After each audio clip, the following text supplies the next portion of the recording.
Hey everybody, welcome back. Happy 2026 to all of you. Hope you all had a good holiday season and Happy New Year so far. Hope 2026 is getting off to a good start for all of you.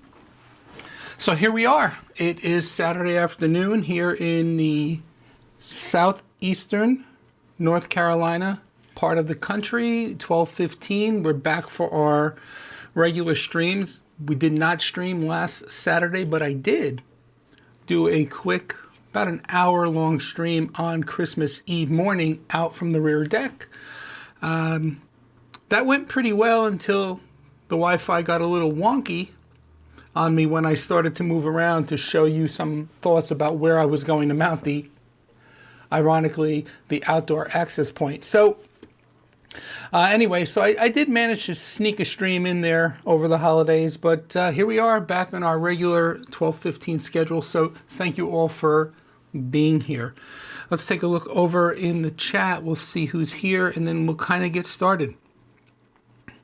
So let's see. We have TVJ is here, and TVJ is responding to the poll. By the way, we do have a poll running, and it's real simple. Obvious, predictable, kind of. Did you make a New Year's resolution for 2026?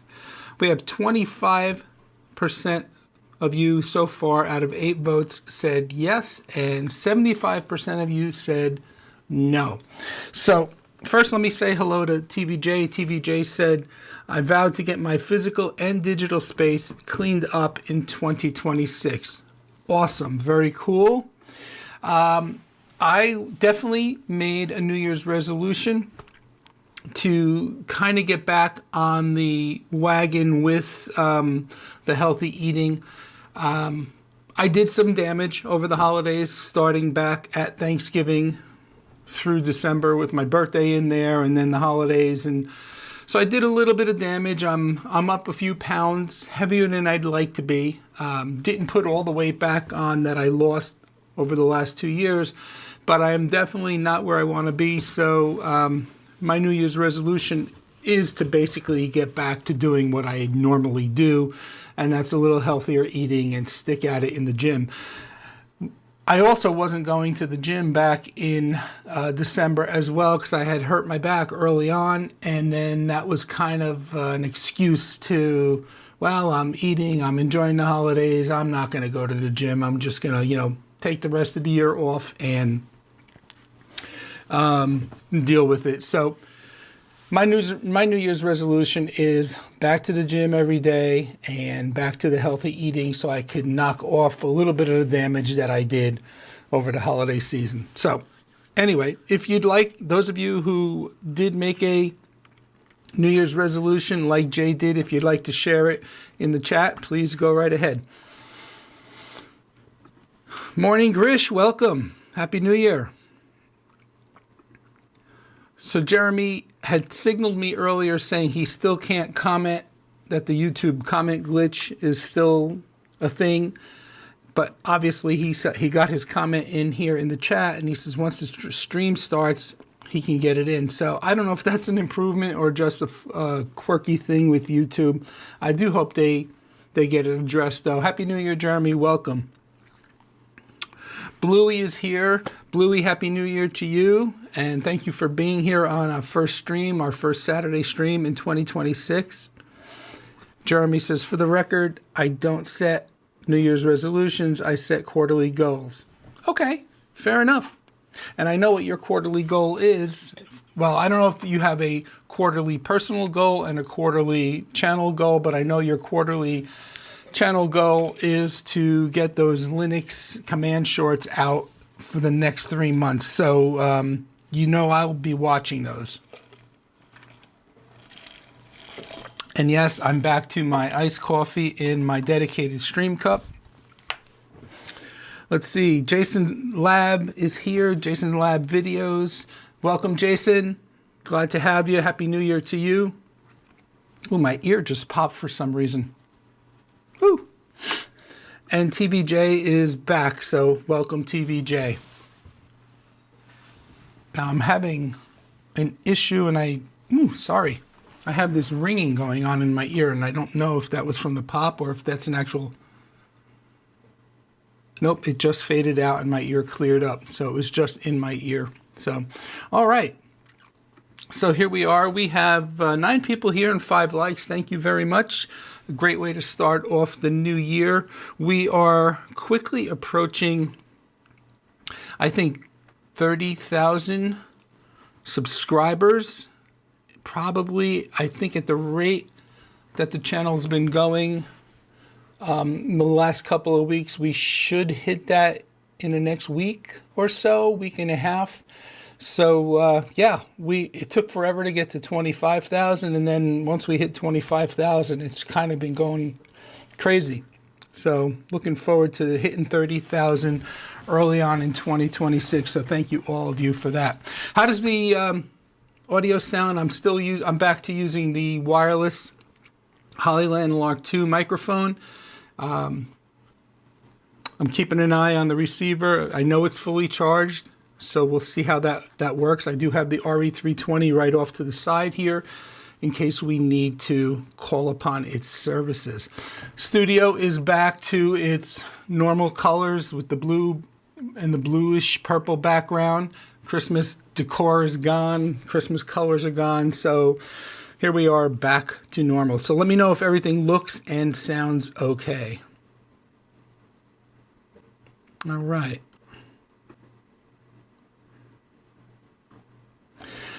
All right, let's see. We have 10 votes on the poll. 20% yes, 80% no. Jeremy says 5x5, audio and video, all good. All right, awesome. Thank you, Jeremy. Okay, let's see. I don't think Alonzo is here. I'm not sure if he will be here, but I do want to show you those AliExpress, those locking RJ45 port locks. So let me switch to this camera view because they finally came in. I had them for the Christmas Eve morning stream, but I only kind of showed them, but they're actually pretty cool.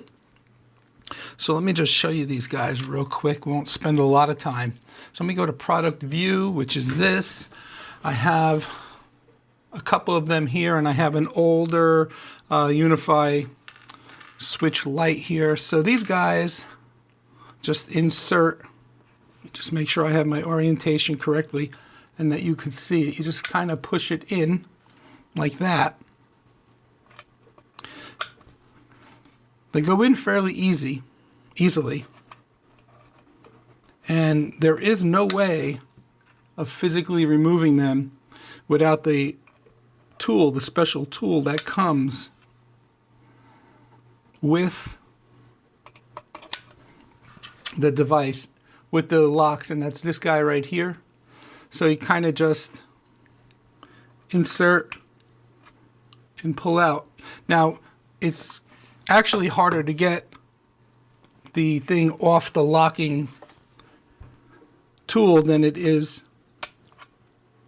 to get them out.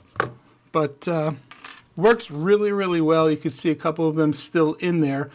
And I'm not really 100% sure, though, honestly, if they are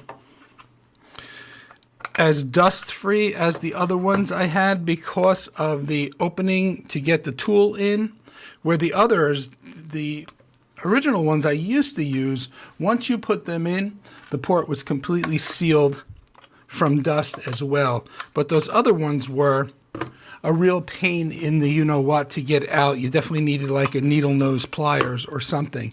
But I'm happy with them so far. I have them, you know, ready to be distributed into my rack eventually. So yeah, for $10 for 100 of them, you can't go wrong. So let's see.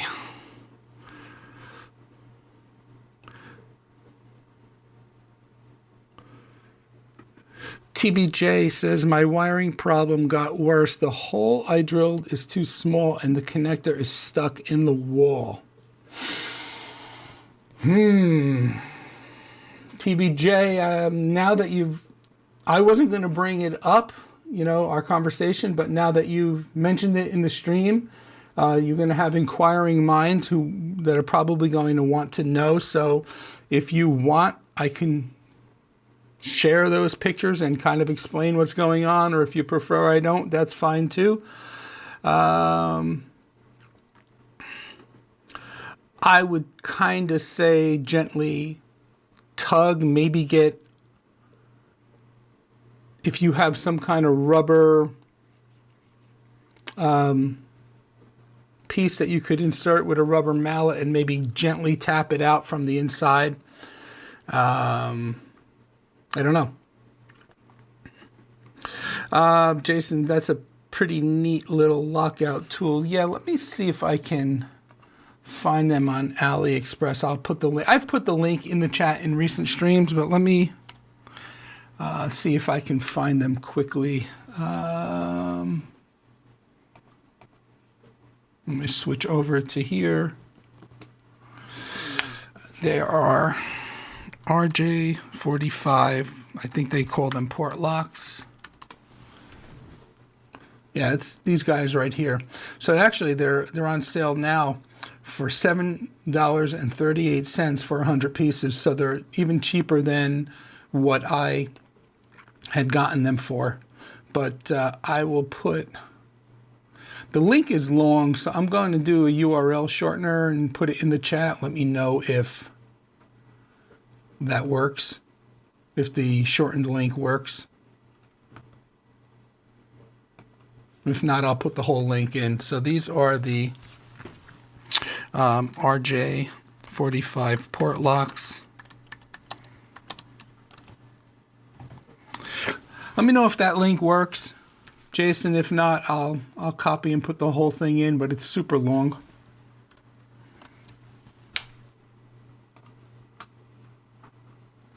Okay. All right, let me paste that long link in Notes Nook just in case I need it. Oh boy, is that long. All right. Let's see what else is going on in the comments.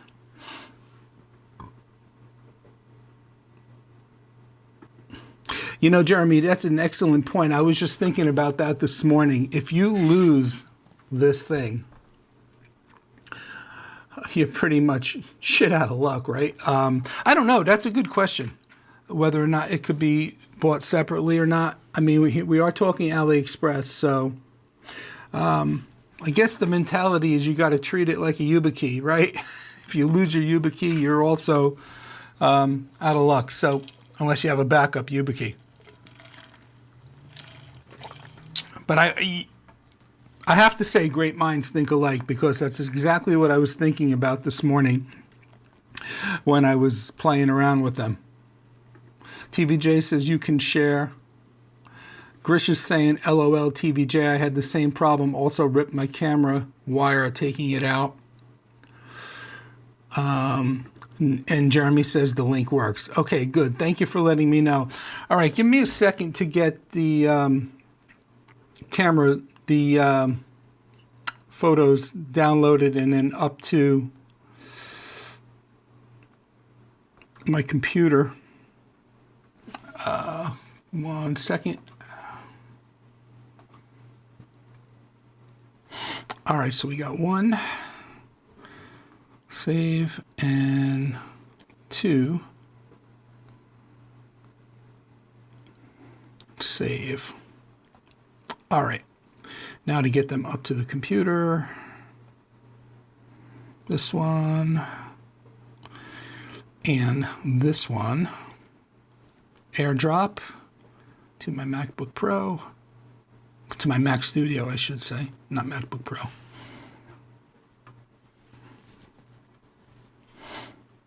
Come on. There they go. All right.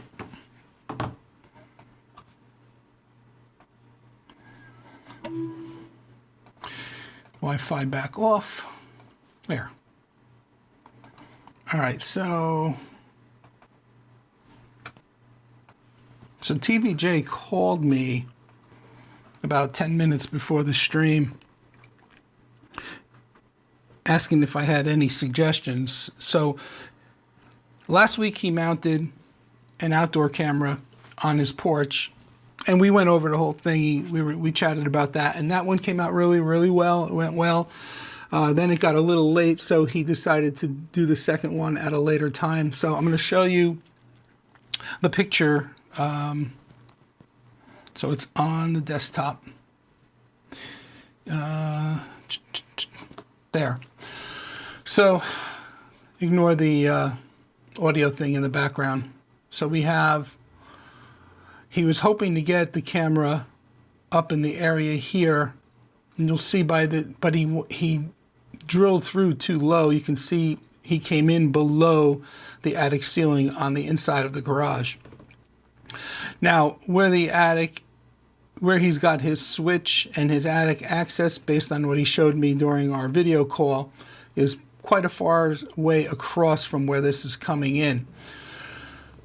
So what I had suggested to him was if he cut a 1-gang opening right up in the ceiling here and brought the cable over from the switch in the attic through the attic to this point and terminated it with a keystone jack and put a nice faceplate on it, it'll look really clean, and then he can just patch the camera in there. And because he's already committed to the outside, right? He's already got the hole in the siding. So, we talked about that, and then we kicked around a couple of other things. Now, apparently, he's saying that the hole wasn't large enough because, on the end of the cameras, especially the Reolink cameras, they have the cable. You have, I think, the RJ45, but then you also have a DC power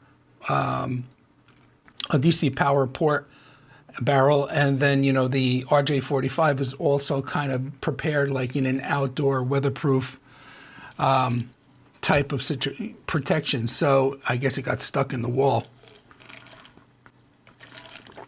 And yeah. So let's see. Terrell is here. Welcome, Terrell. Happy New Year. Happy New Year. Happy New Year. Michael Berg is here. Michael, Happy New Year. Thank you for joining. So anyway, that's the dilemma that TVJ is dealing with, and it's pretty cold there, and there's a lot of snow on the ground. He's got 25 degrees and snow on the ground. So I said to him when I saw that, I'm not even going to even talk about the fact that it's raining and dank here. So, because I could have that, and I don't. So anyway. Hello, Alonzo. Welcome. I was just showing you just missed it, but I think you probably have these, so I don't have to show it again. I was just showing everybody the RJ45 port locks and how they work with the tool. I actually had a little switch here that I was showing everybody. Happy New Year, by the way, Alonzo. Thank you for being here. Hey, thank you, Michael. I appreciate that. All right, so let me give you a little bit.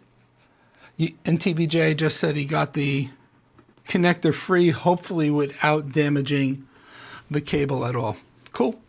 Just bore out that hole a little bit there, buddy. All right, so we had a couple of 50-degree days this week.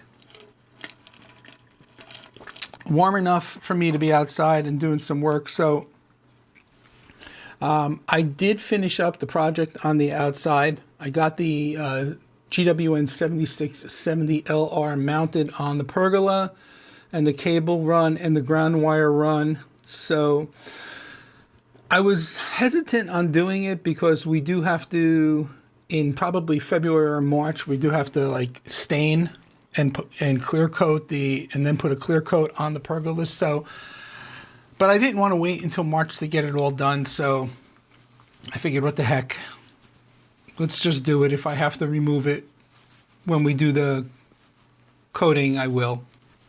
So it came out pretty decent, I think. Let me show you that. I have pictures in Image, which we're going to talk about in a little bit. my experience with Image this week. That was one of the things I showed you I installed a couple weeks ago, and I said over the holidays I would play with it a little bit, and I will take you through my experience. Part of it, I believe, of what I experienced, part of it is me just being a newbie, but part of it wasn't. So if you can guess, things didn't go right for me first initially, but I did finally get it up and running, and we'll talk about that. So let me bring this up. All right, so let me make sure there's no audio. All right, so switch over to the desktop. So I have it mounted up on the center post of the pergola facing the house. I'm not using the external antennas because I want it to be more directional than omnidirectional. You can see I tacked the wire along there, and then I tacked the wire down the side. There's a Ethernet cable and a green ground wire going over to, well, you can see it coming down. I guess the video is just looping. So the ground wire is going up into the ground bar, and then I just took the Ethernet cable and attached it along going up into the outdoor switch. All the VLANs and everything are working perfectly. The switch is passing them through. We are eventually going to do some gardening, so this will be concealed with gardening and hedges and things like that. The only thing I really couldn't conceal all that great was coming down here, but at least when we're on the porch and sitting, when we're out sitting and enjoying the porch, my wife's not going to see this right here. So, but in any event, it did pass the spousal approval factor. So as long as she's happy, I'm okay with it. I could always put something over this if I wanted to hide it coming down here once we have this stained.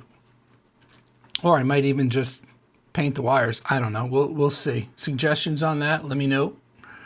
Let's go back here and see what else we got going on. So there's a look at the mount before I attach the access point. So we got the cable coming in from the outdoor switch, drip looping up into the surge protector, and then you can see it's coming out of the surge protector, and obviously the other end of the black wire here would be attaching into the access point. Coming from the access point, a ground lead, and coming from the surge protector, also a ground lead that I have attached to a ground lug here that's actually attached to the mounting bracket with like those 3M plastic fasteners that they use for the Easy Pass toll mechanisms. Same thing here. I have the fast cabling surge protector attached to the metal base of the bracket with those 3M hard plastic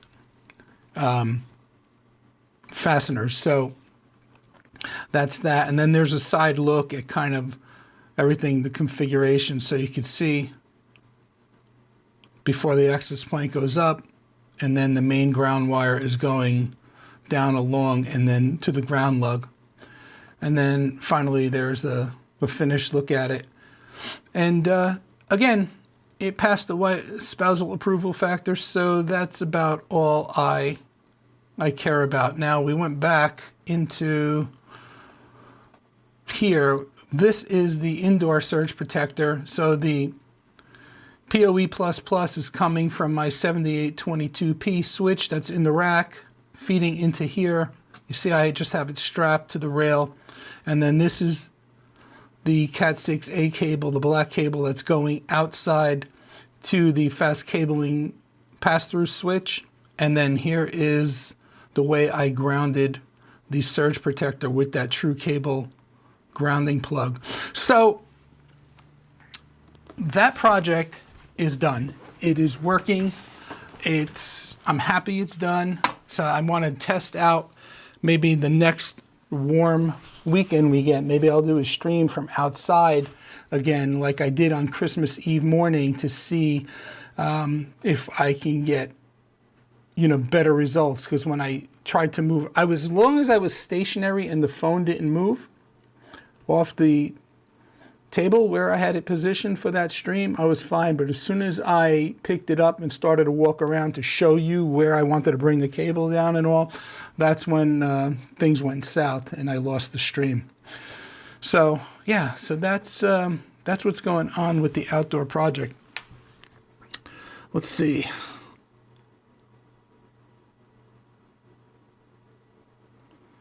Jason is saying, TVJ, test the camera before you go any further. Make sure you didn't damage it by pulling. Yep. Grish says that makes, and TVJ says, Grish, that makes me feel better. Alonzo says, project for 2026. Got some Yealink phone brand. Verizon was able to update with Yealink firmware. They're end of life, but should work with the Grandstream UCM. Yeah, I have... I shouldn't say anymore. The phone finally went south on me for some reason, but for the longest time I had an older Yealink phone hooked up to the UCM, so you shouldn't have any problems at all, Alonzo. You won't be able to zero config it, but you can config it manually through the phone's interface. So... hello, welcome. Irfan, I believe, Irfan Sima 758. I've seen you here before. Thank you for coming back. Please share a link where you got the neon sign behind you done. I will do that. It will take me a little time now to find it because it was an Etsy shop.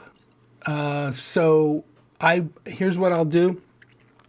If you check the show notes couple of hours after the stream ends, just check the description. I'll put the link in there. It'll give me time to dig through and go back and find it because it was kind of a one-shot deal, so, but I will definitely check the show notes after the stream ends. Give me about an hour or two after the stream ends and it should be there. So, all right, we got 12 people here and 8 likes. Thank you all for being here. I can get rid of this long link for those port locks because the short link worked, so yay. All right, so any comments, any thoughts on the outdoor GWN 7670 mounting? Would you guys have done anything different? Let me know. I'm open. So, but yeah, it is done, and I'm happy about that. So, all right.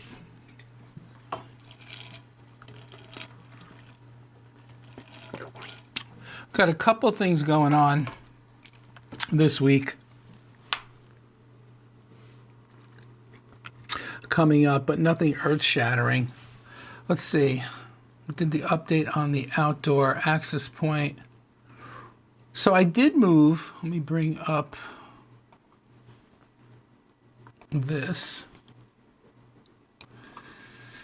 Let me go here, here. Let me switch to this and go, hold on one second, and I'll just bring us there together.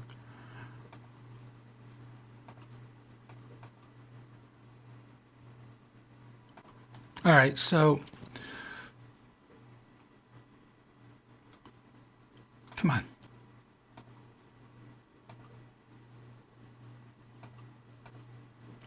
All right, switch to super source. Let me get that comment off.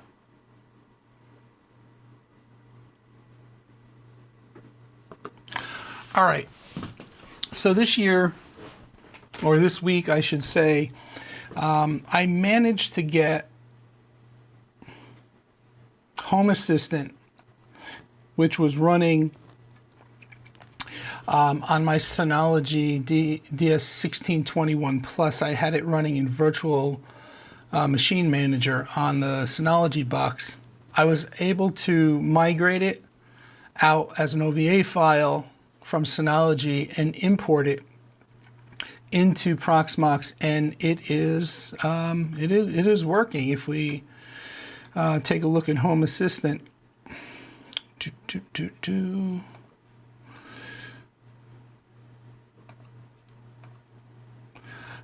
is working, and everything came over the Apple HomeKit bridge. I don't have a lot in here. I'll tell you my little story with this too. But you can see the blue lights behind me. I mean, if I turn them off, you can see it's working. Turn them on, so that I have those Elgato light strips connected through the Apple HomeKit bridge. If we go under settings, I'm still learning this. I'm still learning my way around, but you can see I have the HomeKit bridge installed down here. So the move went well. It didn't have any issues as far as getting Home Assistant moved over, getting the VM moved over to Proxmox, and it seems to be working just fine. Now, that said, I had talked about the Casa smart plugs back during the holiday stream. Well, that was before I got into working with Home Assistant. So if I go into Amazon for a second, I just want to show you something. Casa smart plugs. I believe it was one of these. Let's see. So I'm not sure if it was this one, but there was the set of 4 that worked with Alexa, Google Home, and Apple HomeKit. It was Apple HomeKit certified as well. So it's obviously not this one here. It might be this one. Let's see. Yeah, works with Apple Home. It says it right here. So you guys had asked me if I had bought anything from the holiday stream, and I had said, well, I had given a couple of links to my wife, and we'll see what she gets. Well, this is one of the items that she did get, because I did want them, again, prior to getting into Home Assistant. And only because it said it worked with Apple Home, I figured I can get them into my existing home, no problem. Well, they arrived, and what a nightmare. I'm actually sorry that I recommended them on the stream. So if anybody bought them, I do apologize. But maybe you had better luck with them than me if you weren't using them with Apple Home. So they would be able to be added to the home, but during the process, I got a message that said uncertified products. So do you still want to continue? And I said, yeah. And it added it successfully to the home. Once it was added, it immediately they would immediately go offline, and they would show their status would be unavailable in Apple Home. So after several factory resets and attempts yielding the same results, I said, okay, these are going back. So they went back, and then I ordered, let me see if I can find my orders. My account. Then I ordered these guys, Third Reality, Zigbee, 4-pack Zigbee smart plugs, because once I started getting into Home Assistant over the last couple of weeks, watching a ton of videos, Third Reality products were like came highly recommended as one brand that's really stable. So I figured, okay, can't go wrong with these, right? So I got these, and they arrived a few days after Christmas. And let me go back into Home Assistant real quick to best explain.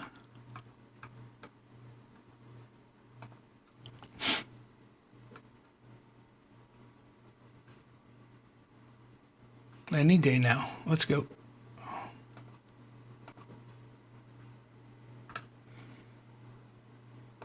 Oh, wait a minute. Did I go? I went into the wrong one. It's Home Assistant Proxmox. It's trying to access the one on the Synology. Home Assistant Proxmox. There we go.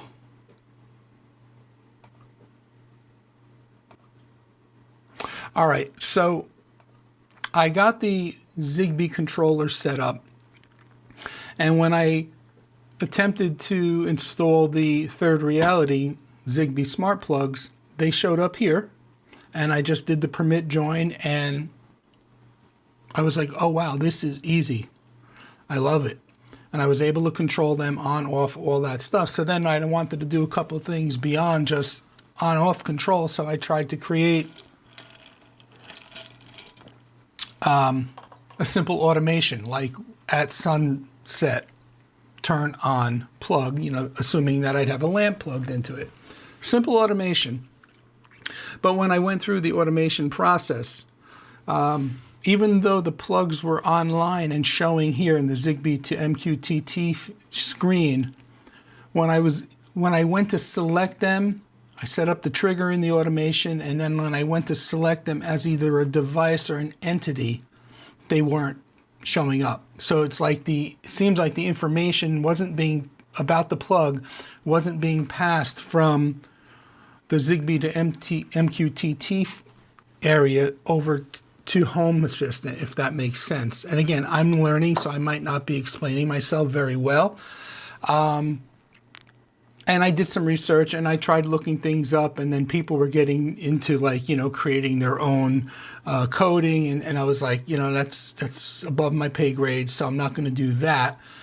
And I chatted with Mr. Tim Tech for a little bit, and we came to the conclusion that I was running an older version. These were Gen 1s, and I didn't realize it. So I simply said to him, what plugs are you using? Because I know he's got them and they're working. So he had recommended He had recommended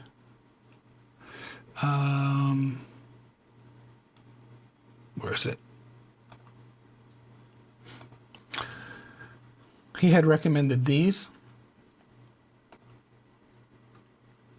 The inner Zigbee smart plug. So the Third Reality went back, and these are on order, and they're scheduled to arrive January 10th and 11th. So I am 0 for 2 as far as smart plugs are concerned. So am I going to be 0 for 3, or is it going to be a home run? We'll see. They say third time's a charm. What I'm finding is with the open source roll your own home assistant like Smart Home, there's one hell of a learning curve, but not just a learning curve, but a learning curve in the sense of what devices. Like there's so many to choose from, and what ones are good, what ones are reliable, what ones are going to work for what you want them to do, as opposed to up until I ran into the Casa smart plugs or Casa smart plugs, as opposed to like Apple Home being not a non-open source smart home. You just make sure you buy a thing that says, HomeKit certified or HomeKit supported, and boom, and you're good to go. Obviously, not with the Casa. That was, I think, just an isolated incident. But I will say with Apple Home, it just works. I will say with Home Assistant, while I'm enjoying it because I'm learning, you got to be a tinkerer. You got to want to dive in and really the best analogy I could say is it takes more steps rolling your own Home Assistant to get something done than it does in a retail type situation like a home or a Google Home or a Amazon Alexa. To make an automation in those services are a hell of a lot easier than, there's a million steps to get an automation to work by the time you set the trigger, by the time you set the conditions, by the time you pick your devices, just to get one simple automation to work in Home Assistant. And I'm not dissing it because I'm enjoying it, and I wouldn't be ordering things to add to Home Assistant, but I just find you gotta want to tinker. You gotta be a tinkerer and want to, go down the rabbit hole to get things to work. So anyway, let's go back to the comments and see what's going on. Okay. Don't know where I left off. Jay's saying he got the connector free. Happy New Year, everyone, from Alonzo. Looks like we got more people here, 17 people. Folks, we do have a poll. For those of you who just joined, we do have a poll running. Did you make a New Year's resolution? So please weigh in on the poll, and we will go back to that later. TBJ test that camera, so we saw that. Alonzo shared his project with the Yealing phones. I will put the link to the neon screen that's behind me up there from Etsy after the stream ends. Keith Bennett, hello, welcome. Happy 2026 to you and your family. Hope you and Shannon are off to a great 2026 so far. Alonzo said, had to step away, back now, no worries, glad to have you. Jeremy says, at Quick Tech Solutions, I dropped the Etsy link back into Signal for you. Oh, thank you. Yeah, I think you had asked me for that. I appreciate that, Jeremy. Let me just go grab that link, and I'll throw it in the live chat.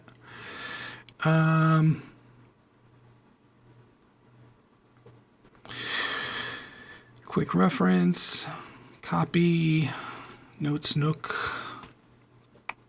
Appreciate that very much, Jeremy. It'll save me some time later.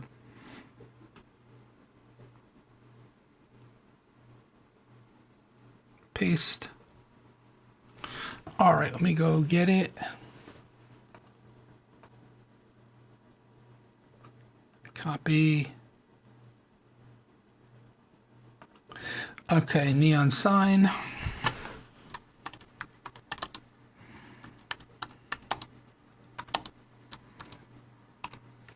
There you go. Yep. That's it. Thank you again, Jeremy, for that. Appreciate it. And I saw something else in Signal from Tim. Tim says, hi, just a quick one. I'm watching the stream, but just not in the chat yet. Well, welcome, Tim. Happy New Year to you. All right. Good morning, Joe. Welcome. Happy New Year to you and Ashley. Morning? Let's see.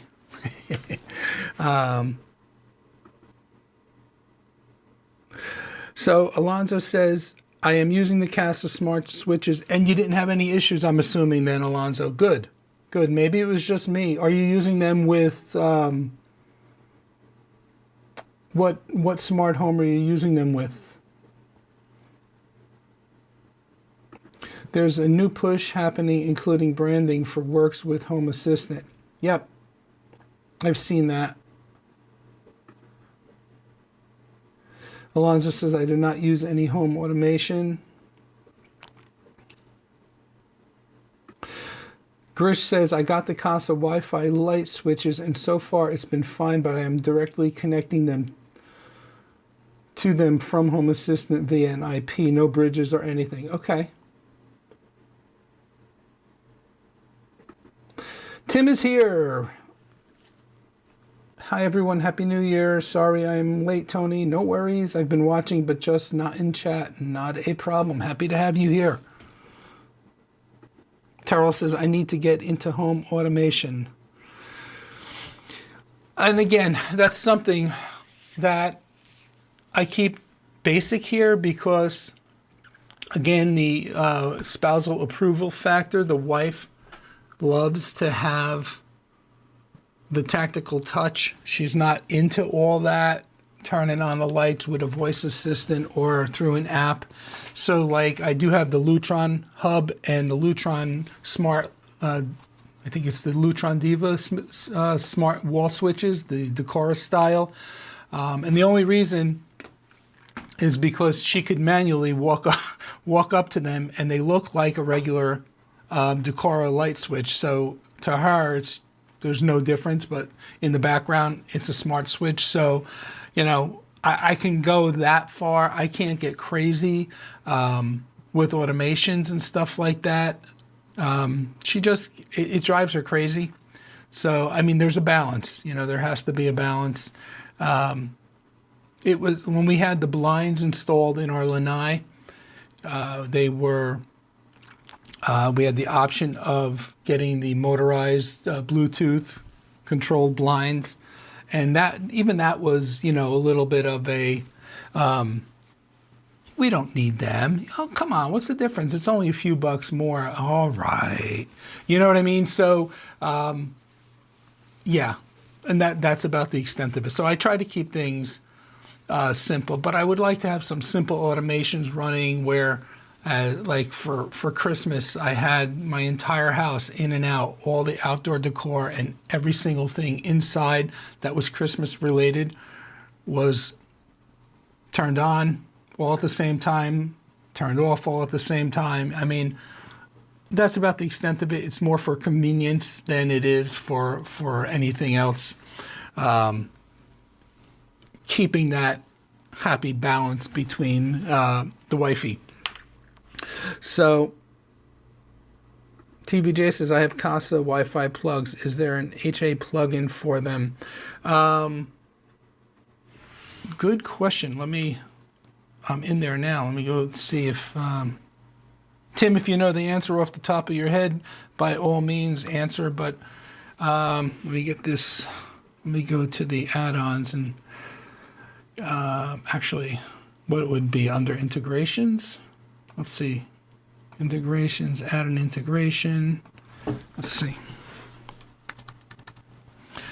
Emulated. It says here, I did not try this because I got so frustrated with them that they wouldn't natively install in Apple Home that I just, like I said, I got frustrated and wrapped them up and sent them back.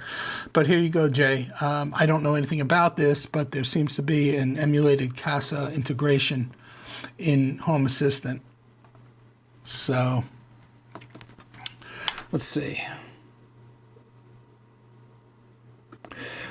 Alonzo says, at Garish GPT, the relay inside the Casa switch died after 4 years. They work great. I purchased the 4-pack. Okay. TVJ, update on this project. The wire is through, but I lost the end cap. I have no idea where it went. That's not the end of the world because it's inside, Jay. It's not even going to be sitting in a soffit, but it'll be sitting in your garage inside. So that's not the end of the world. Also, I think I'm going to fly you in next time I do this. That is funny.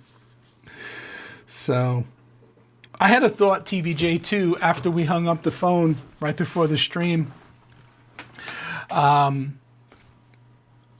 in my attic, there's a plywooded area that you could only walk so far, then you have to go out onto the rafters. And I know you didn't want to go off the plywood and onto the rafters. But sometimes what I do, but then I didn't bother suggesting it to you because of the size of your pull down opening. But if you can get even a half a sheet of 4x8 plywood up into the attic, and then what I've done at times is I've laid the plywood down where the nailed down plywood ends, and I've actually, been able to move about along the rafters on a piece of 1/2-inch plywood. I wouldn't do anything less than 1/2 inch. 3/4 would be more sufficient weight-wise, but that's a way to, be able to get yourself further in without actually, treading on the actual rafters. Things are good, Joe. It's been a hectic holiday season, but I can't complain. Things are good. Hope all are with you as well. The Casa smart switch connected to my IoT network control my external lights around the house and use the smart control. Cool. Mr. Tim Sack says, I agree. You get people that use one brand and they work. But like you, I tried Casa ones and they did not work. Okay, so I'm not alone. Either, hence having good luck with inner branded ones, plus their bulbs work well too. Yeah, going back to the wifey factor. We have a floor standing lamp in our lanai, and it's no skin off her shirt, but like I wanted to put a Hue light bulb in there. And it's in there, but boy, it was like, oh, come on, do you have to do that? A regular light bulb will work. I'm like, yeah, I know a regular light bulb will work. So, when it comes to technology, Lisa and I are opposite ends of the spectrum. She gives in, I give in. We try to meet somewhere in the middle. Now I'm working on putting more external surveillance cameras outside because we had some shit luck in the very front of our house. We have a row of bushes. We put a wreath on the wall between the two front. Do I have a picture of that? Hold on one second. Let me go back into so you could see a visual of what I'm talking about rather than just talking at you. Let's see.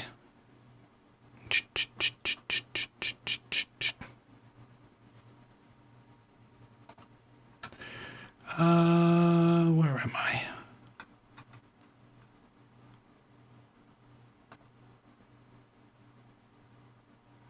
All right, let me see if I can find. Okay, right here. I don't want this video to play. I'll just pause it. But all right. So let me switch. Let me get the comment off the screen. Switch to super source. Okay. So looking at the front of the house, we had some shit luck with this area here in front of. This is the actual garage. The studio is up here. Right between bush 1 and bush 2, all these bushes are daisy chained, right? You know how you get those double plugs?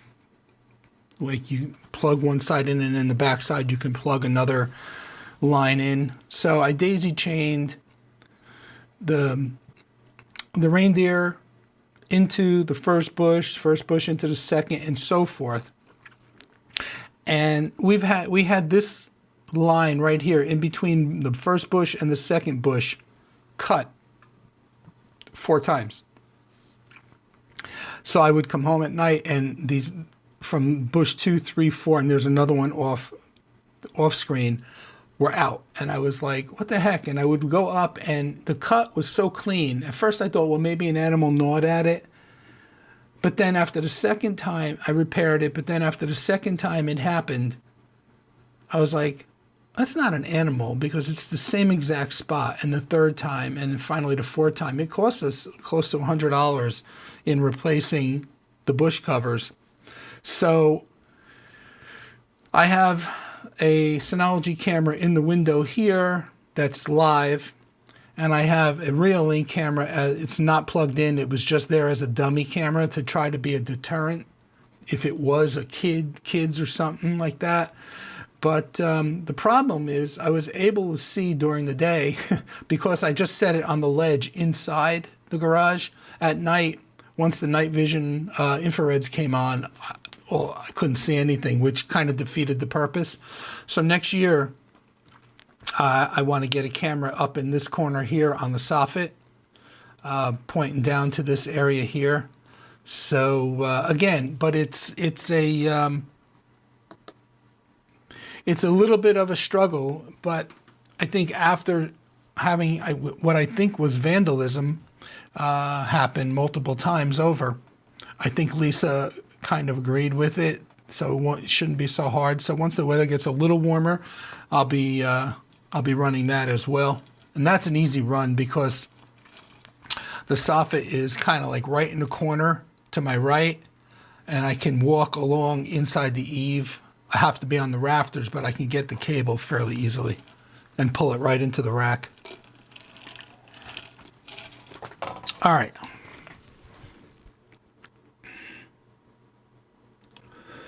Happy 2026 to you as well. Smart plugs are slowly being added to my studio. Already have a smart outdoor outlet on the fountain power pole. Cool.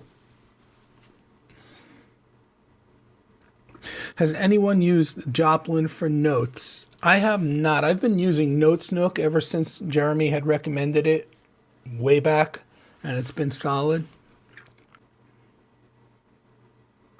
Alonzo says, I purchased an Amcrest smart plug, not using it at this. I didn't know Amcrest made smart plugs. Amcrest smart plug. Let me see if I can find it on Amazon.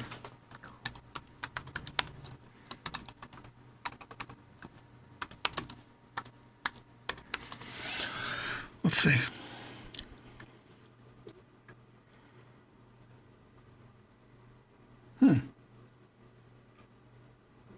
Let's see.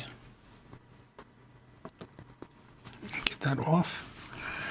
So I typed in Amcrest Smart Plug, Casa, Third Reality, Emporia, Govi.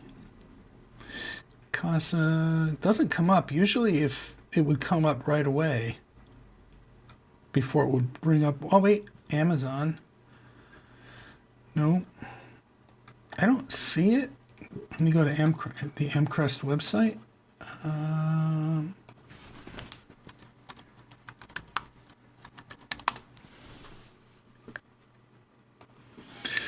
Let's see.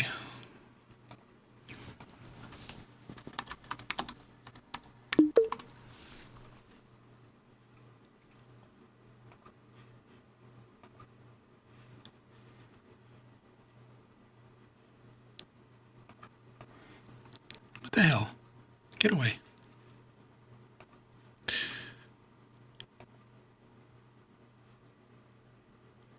Let's see, products.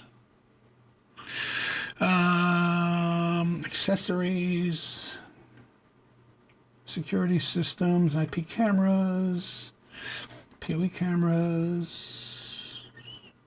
I don't see anything under newly. Is it new? Nope.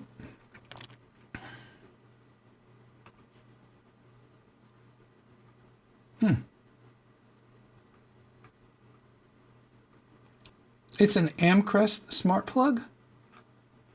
Alonzo? I don't see it. Anyway, Keith says, wife hard sell here as well. I need to get something like the Philips Hue light bulbs for my light stands. Yeah, those are easy. They work. I use the Defiant plugs run of the Hubspace application, Home Depot. Hubspace, yes. Not familiar with the Defiant plugs, but Jay says, I don't even like walking on the plywood. Drop the works with my Home Assistant link in Signal. Hold on.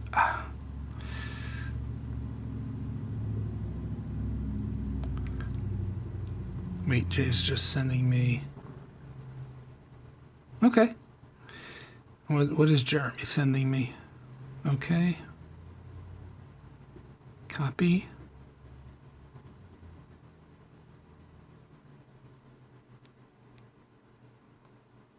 Okay, cool. Thanks, Jeremy.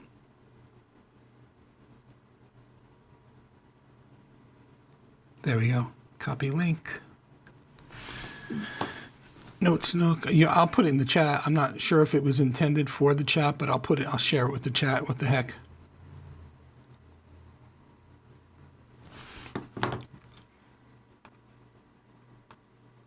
Okay, here we go. Copy.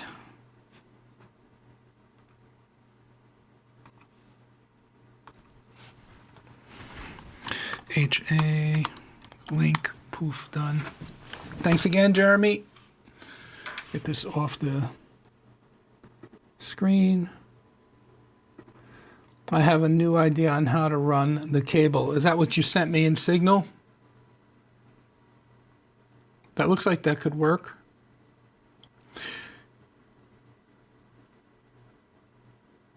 Ah, instead of going down and in that crevice like you were talking about, I see what you're going to do. Okay. As long as it passes the Haley approval factor. That's awesome. Okay. Yeah, I was wondering that too. Jeremy, do you have a video setting up Proxmox backup server? Because that's something I want to look into as well. I did see a video by a guy named Frank over at WonderTech, and he does really good tutorials. But there was a few caveats that he pointed out, so I figured I'm going to wait until I get a little bit more experience with it, with Proxmox itself. Alonzo says, I plan on cutting the 4x8 plywood in strips to walk on the rafters. Yep, similar concept. Jay says, I sent it in Signal. I am finding more and more people don't care if you have cameras. Brazen, right? And Terrell, Jeremy sent the link to the, I'm assuming, the Proxmox backup server to Terrell. I used Joplin for a while before I got NotesNook.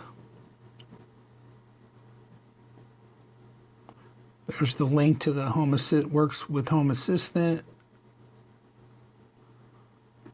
I'm releasing a video on streaming CT for the first time in a long time in a couple of hours. Very cool. We'll have to keep a lookout for it. Switching all my video stuff to fiber. Nice.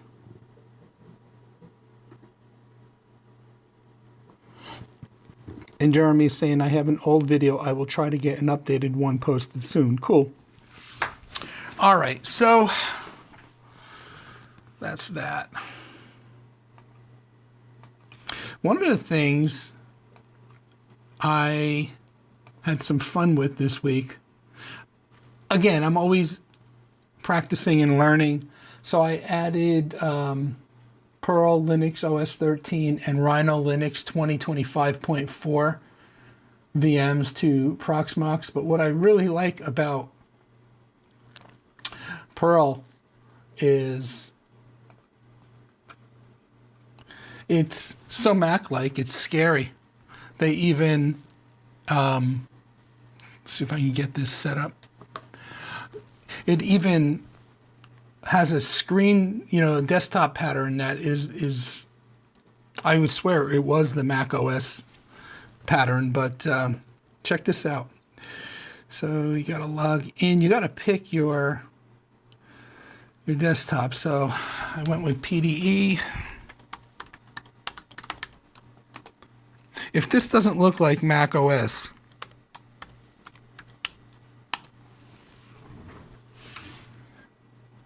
check it out.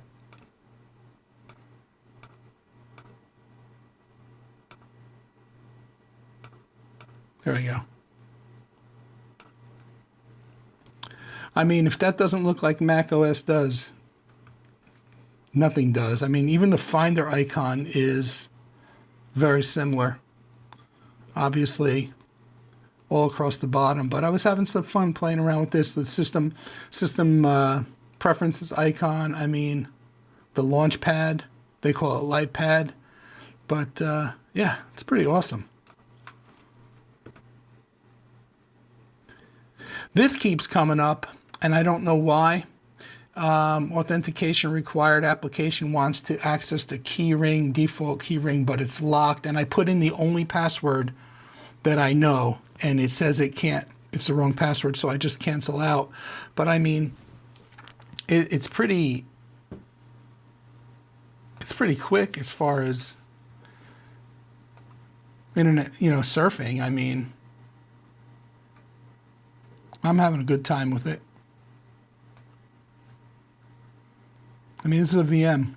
So, but yeah, I just kind of got a kick out of how Mac OS it looks, how Mac OS like it looks. So, anyway, I haven't done much with Rhino other than installing it because I wanted to see what it was, but I haven't played with it at all. Let me bring you to my, let's get out of here. All right, let's go. I want to talk to you about my journey through Image. The videos that I showed you earlier and the photos of the outside done, those are all in Image that I took with my phone outside. So obviously the mobile phone backup is working. very well. That's not a question at all. But let me get into image again. And remember to go into the right one. Image, there we go. All right, so I'm gonna switch over. All right, so I have image finally up and running from, you can see January 2026 all the way back to 2005. So it pulled in my entire library. So right now, with the exception of these 4 photos up here, image is a mirror duplicate of my photo library that is on Synology, that is running on Synology Photos. I opted when I was exploring image not to point image to the Synology Photos folder, because for exploration purposes, I just didn't want to take any chances. So I downloaded all the photos and then re-uploaded them to image. I know, long in the tooth, but I got it to work. So if I take a photo, I'll take a photo of the computer right in front of me, the one that's running H2R graphics. It should be in the Image mobile app now. It is, and it should start to run the backup, and it should appear on the screen momentarily. And here it is. So, I mean, the backup is working fine, no problem from the phone. And if I delete it from the phone, you'll see it disappear on the screen. And it's gone. So that's working. And I think right now, because of the experience I had with image, getting it to this point, I think I'm going to run it in parallel with Synology Photos. I'm not confident enough yet to abandon Synology Photos for image solely, but it is working. One of the things that was not working for me was under the Explore tab, it wasn't recognizing facial recognition. So I was like, what is going on? I could not get it. So this is several installs later, right? This is several, import a backup, do a fresh install. I fumbled through it, but the first install that I did, it was recognizing places, but it wasn't recognizing people. So I didn't know. I mean, again, the learning curve for a newbie. I only had given the VM 60 gig of hard drive space. By the time I uploaded my entire photo library, it told me that there was no space left. So then what I did was I shut the machine down and I came over into image and I upped the hard drive space with the VM turned off. But ironically, when I went into the administration settings, down in the lower left-hand corner, it tells you the amount of space.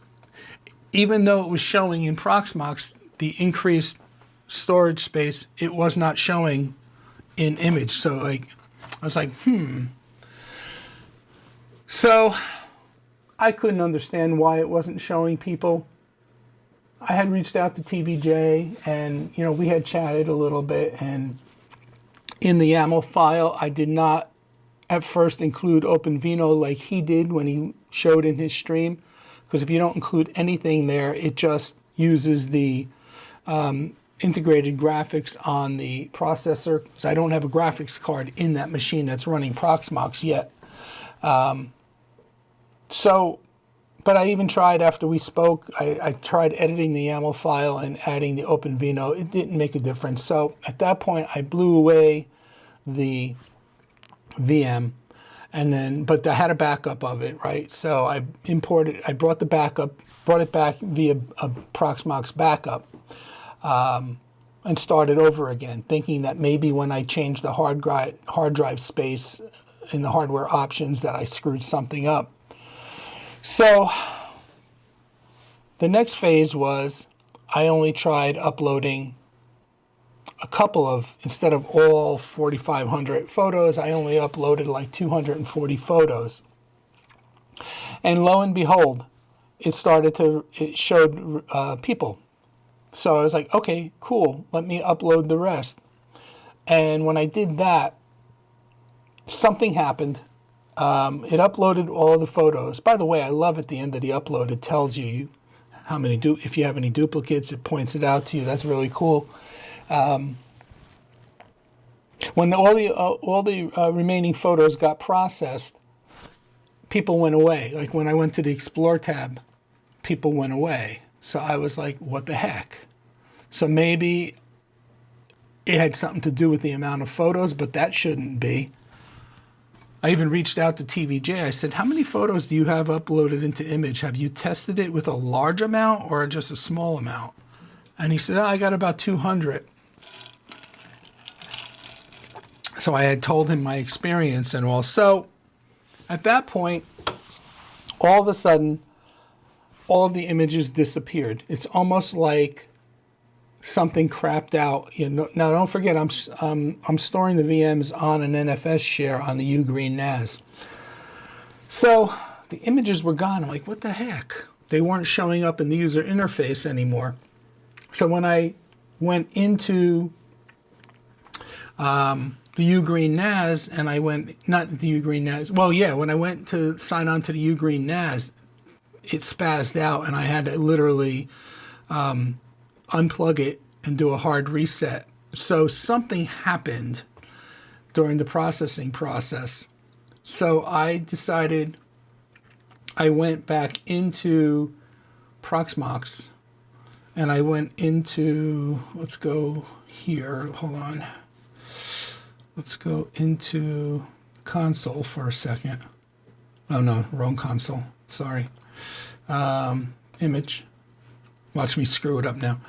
Let's go into the console.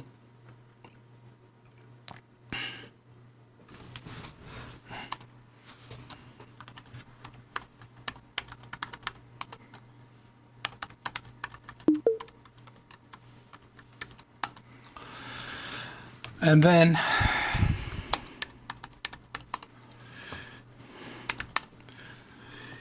when I went into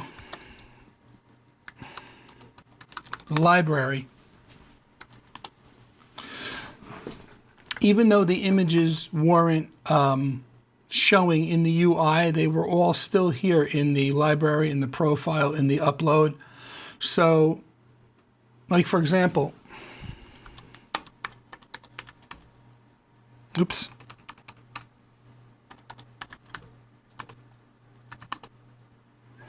And then if you keep drilling down, you eventually get to the images. So what I did was, get out of here, I eliminated everything.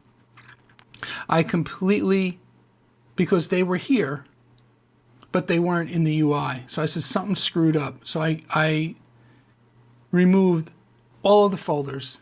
Because again, this was only testing anyway. I learned a new command, remove directory with the -RF flag to get rid of everything quicker. So I was able to get rid of all the directories, and I was back to the original state of inside Image. I only had the one directory, oops.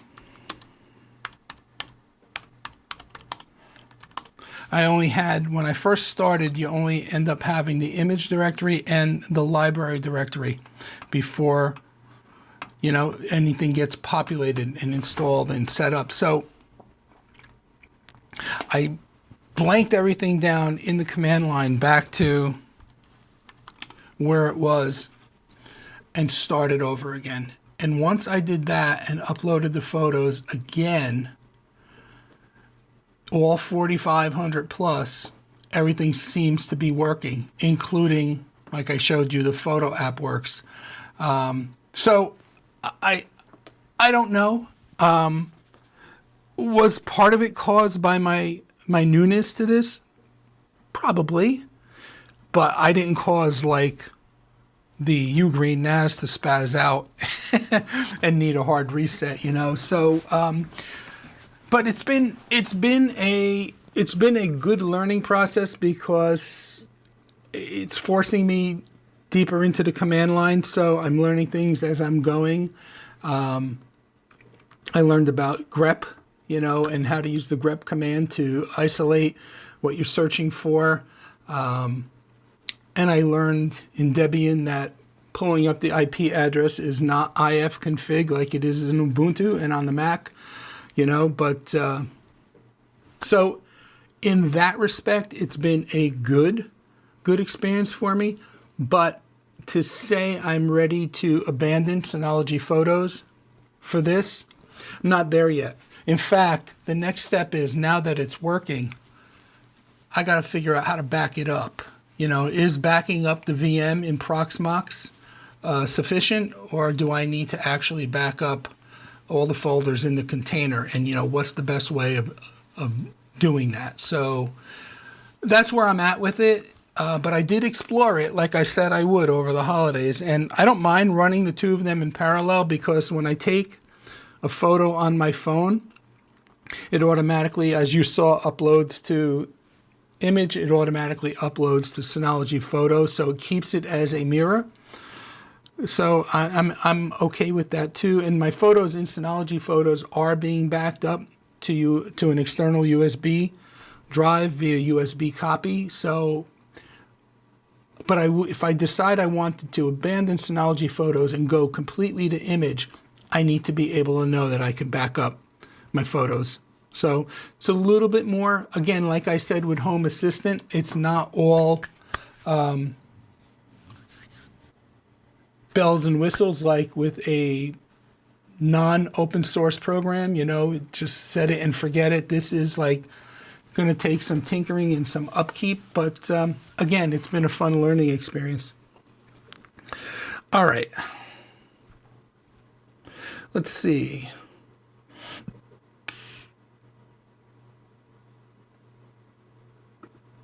Jeremy's asking Joe if it's going to be a premiere or just a video drop.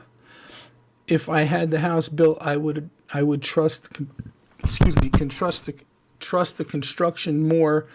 This was not the best builder. And I'm sorry for patting myself on the chest. I realized I touched the microphone, so I apologize if I pounded into your ears. Joe says just the drop. Jacob Johnson, howdy, welcome, happy 2026. Happy New Year, Jacob. I cannot find your YouTube channel. Terrell says R is recursive, I believe, and F is forced. So, yep.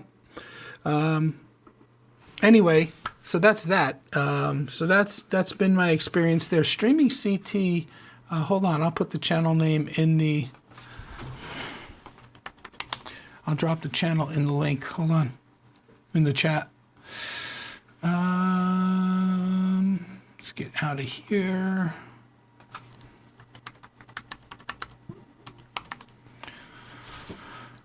There it is.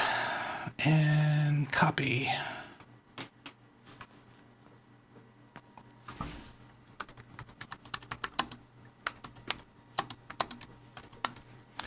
There's the link to Joe's channel, to his streaming CT channel. Yeah, not kidding, Jeremy. With great power comes great responsibility. Uncle Ben, Spider-Man.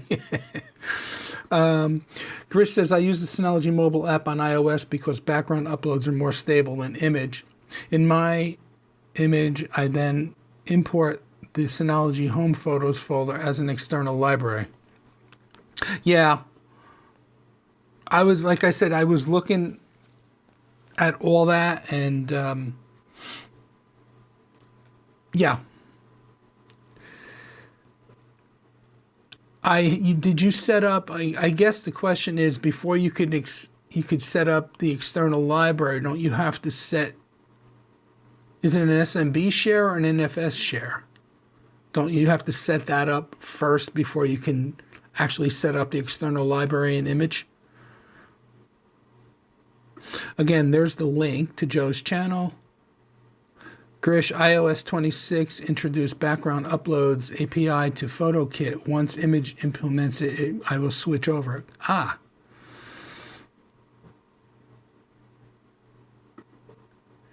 Yeah, it was my first time using Debian. I've always used, when I did do stuff, I always did it in Ubuntu J.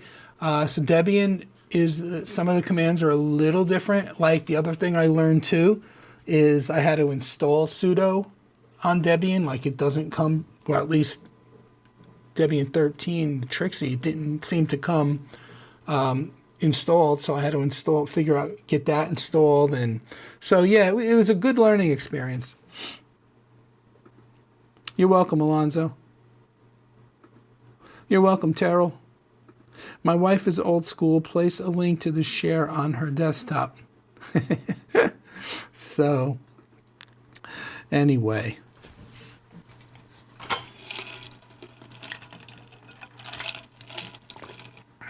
Let's see. So we got that. Talked about image, my journey to get to image to where I'm at today. I'm going to just share a link. I'm not going to go through it because there's a bunch of them, but there's a link of tech that it's an article that I found. It's technology that said goodbye in 2025. Like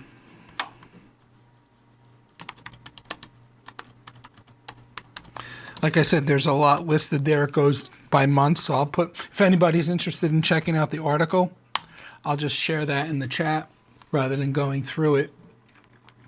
And I guess the last thing I want to do is go through the posts. And I think the posts finished. I think my posts were only scheduled through December 31st, if I'm not mistaken. But let's go back to, let me find it and then we'll switch over.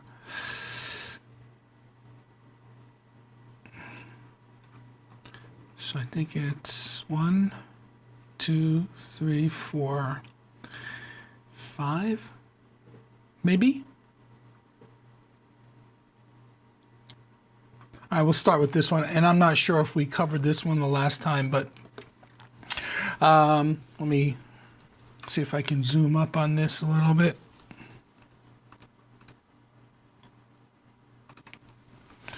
There. All right, 79 votes for Unify users only. What's your favorite application inside the Unify console? 68% of people said the network application. 27% said Unify Protect. 5% said Unify Access, and 0% said Unify Talk. I think we did cover this one, because I think I was surprised to see the numbers so low on the last two items. But then we moved up to the next one. We got 143 votes on this poll. And it says, when setting up new network hardware, how do you handle software firmware updates? Auto install only important updates, 13%.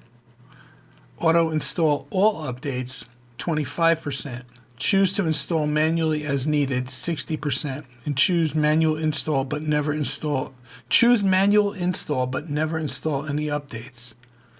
That's 2%.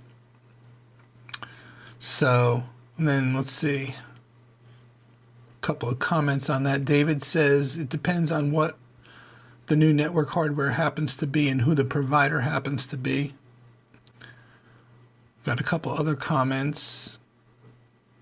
The thing is, you almost can't get important updates. Contact TAC for a recommended version. Manually upgrade. Even big name vendors have problems with software, so why auto upgrade? Okay. I think the whole thing for me with doing these polls is I like to get people's perspectives. Whether I agree with them or I don't agree with them, I think it's cool to see other people's positions on things.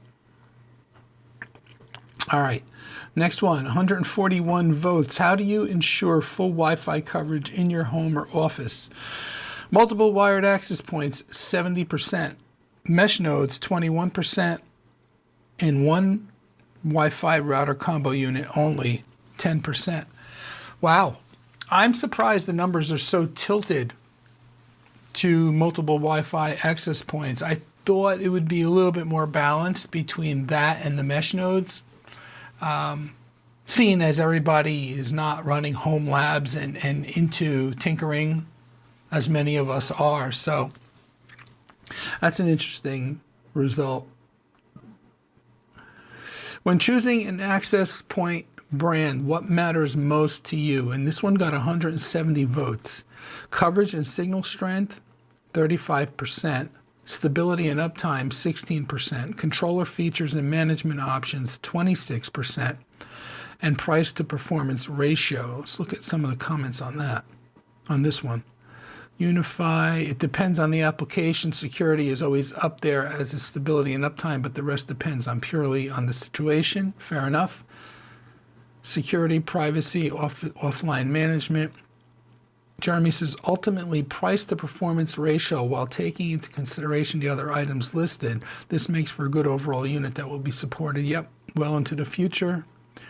Translate to English. Warmest Christmas and New Year's greetings back. Wishing you health and many new followers on this fantastic channel. Best wishes for time, not from shores of Lake Lucerne, but from the equally beautiful Lake Worthersea. Huh. I care about security updates. The vendor makes the difference. For the most part, every vendor meets all four of your criteria and has similar pricing. Coverage isn't critical, as you just add more APs. Wider coverage, EQ, the Ubiquity long-range version can be a disadvantage. And then roaming. So interesting. All right. Let's see. I think there's two more. What current uplink speed are you using for connecting your network switches? 216 votes. 1 gig, 61%. 2.5 gig, 11%. 10 gig, 28%. Okay. And the last one, do you use VLANs in your current home networking setup?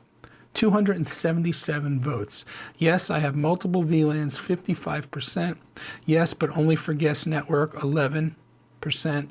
No, I only have one network. VLANs are not necessary, 8%. No, I want to learn but haven't started, 26%.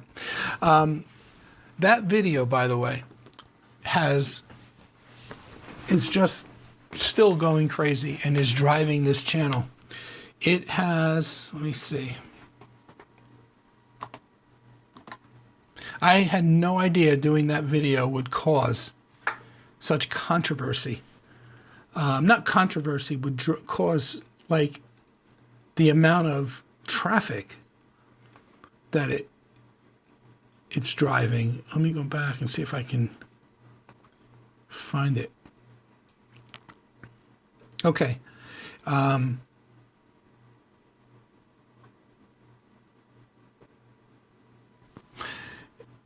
It's the one at the very, very top. This one here.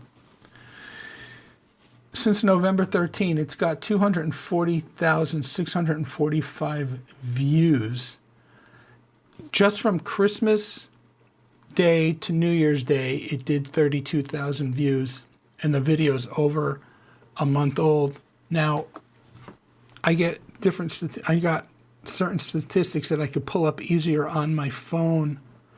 That video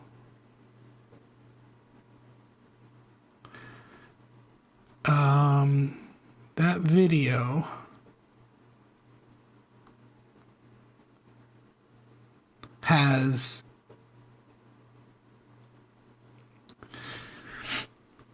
earned me, since November 13th, 2,843 new subscribers, and $700+. So definitely the best performing video that I've ever published. And it's not slowing down. So it's crazy. It's still generating, for the most part, positive comments. There was one comment this morning. Again, somebody basically was telling me I don't know what the hell I'm talking about. But to each his own. Let's see. Can't find. Let's see.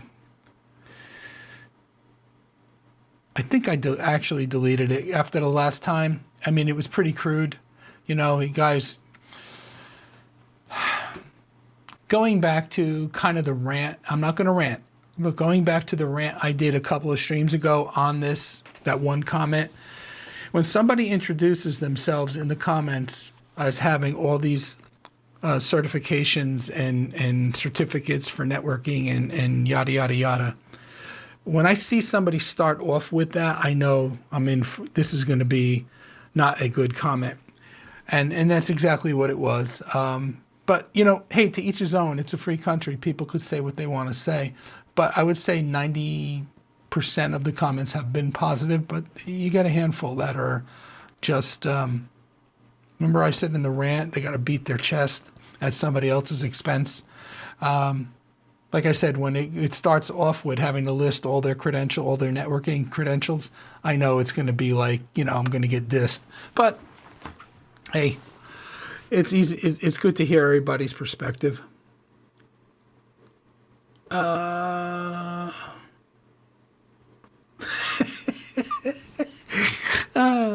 So true, Alonzo. So true.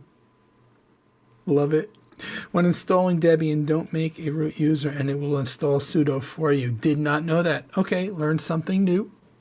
Thank you, Jay. You are so welcome, Joe. Jay's asking what the video is about. Live event production, mostly corporate. Very cool. I will definitely be watching that one. Was surprised most people are not using 10 gig to connect to their switches. Yeah. Agree. I'm guessing more people are moving to SMB prosumer gear because of security concerns. VLANs are a must. Now, it's interesting you say that, Alonzo, because I've gotten so much slack, again, going back to that video, about, you know, people telling me VLANs aren't about security, I'm crazy, and, you know. The guy this morning, I forget what it said, he's like, I don't know. Practical IT says at TBJ, I didn't know that no root trick either. Is that for the server version as well as the desktop version?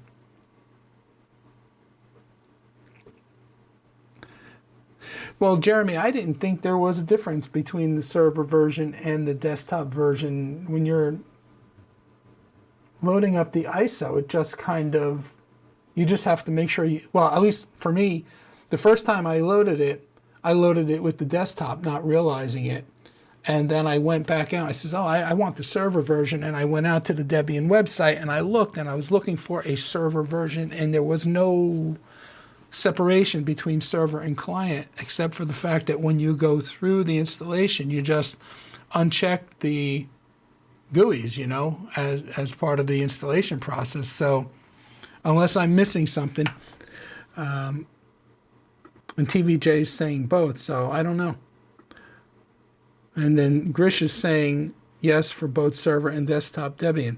But there is no separate ISO is what I'm asking. The question I'm asking is, it's the same ISO. It's just the installation options that you choose during the install process, correct? Or is there a separate ISO for, because I didn't see it.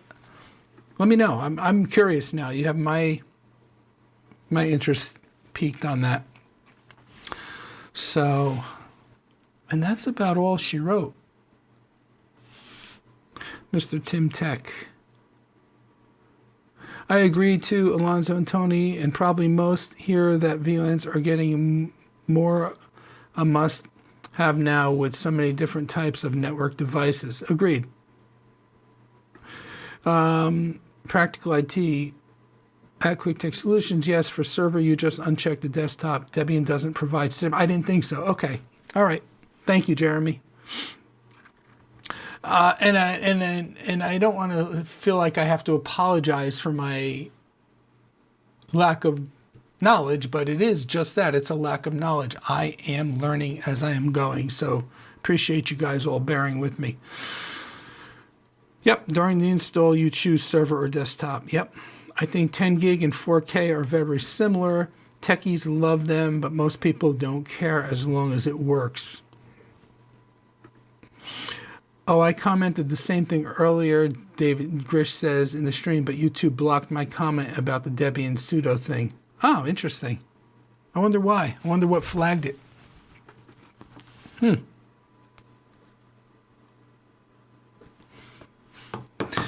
Alonzo says, I look at my logs all the time. I see many attempts to hack my network. Oh, yeah. I mean, I have the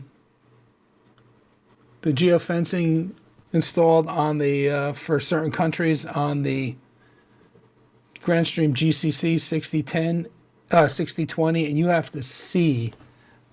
I only have 3 countries blocked. You have to see the amount of attempts. It's insane.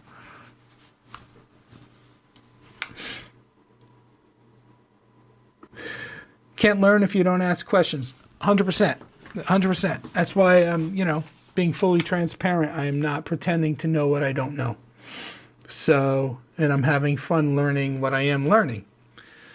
So, yeah. Well, I appreciate everybody for being here on the first. I have a feeling I'm about to screw something up because I didn't change a graphic in the ATEM. So, hold on a second before I move to end the stream.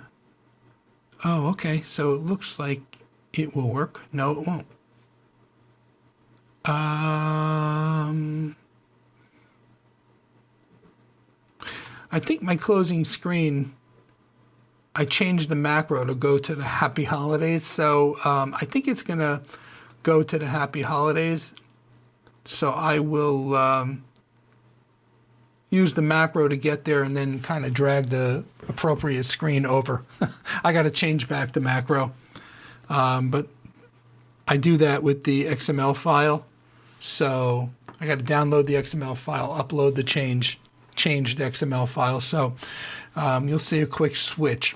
But anyway, thank you guys all for being here. I appreciate it.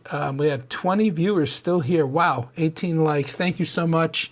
We will be back again next Saturday at 12:15, God willing.